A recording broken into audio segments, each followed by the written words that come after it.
তারও আবেগ আছে, তারও গায়ে লাগে। কেউ যদি আদালতে দাঁড়িয়ে কোনো কটুবাক্য উচ্চারণ করে, আদালতকে অশোভন কোনো কথা বলে, তখন আদালতেরও গায়ে লাগে। আদালত তখন অবমাননার দায়ে ইনস্ট্যান্ট শাস্তি দিতে পারে এবং দিয়ে থাকে। সংবিধান অনুযায়ী প্রত্যেকটি ফৌজদারি মামলার প্রকৃত বাদী হচ্ছে রাষ্ট্র। সুতরাং মামলা প্রমাণেরও প্রকৃত দায় হচ্ছে রাষ্ট্রের। রাষ্ট্রের এই সংশ্লিষ্ট অর্গানগুলো যদি নির্মোহভাবে চেষ্টা করে, তাহলে সব মামলায় প্রমাণ করা সহজ। কিন্তু নির্মোহভাবে কোনো অর্গানই নড়াচড়া করতে চায় না। আর সে কারণেই গরিবের পক্ষে আইনকে নিয়ে আসা খুবই কঠিন।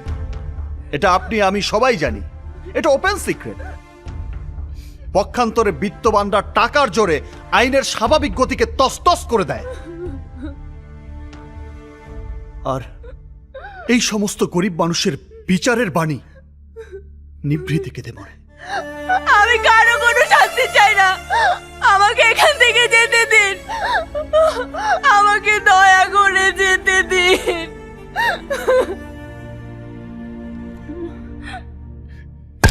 Order, order, silence.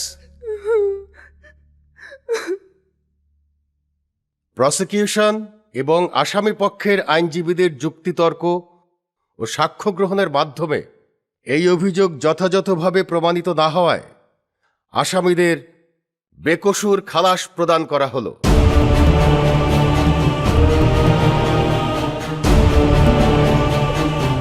Thanks your honour.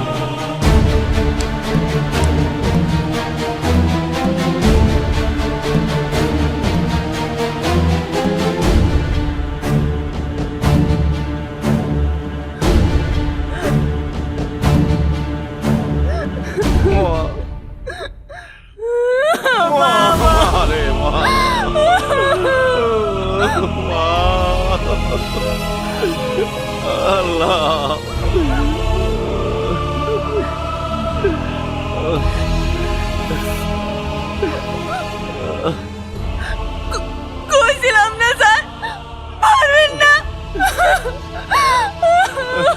বাবা, আমগো অনেক বিপদে পড়তে হইব। জীবনের প্রথম মামলায় হেরে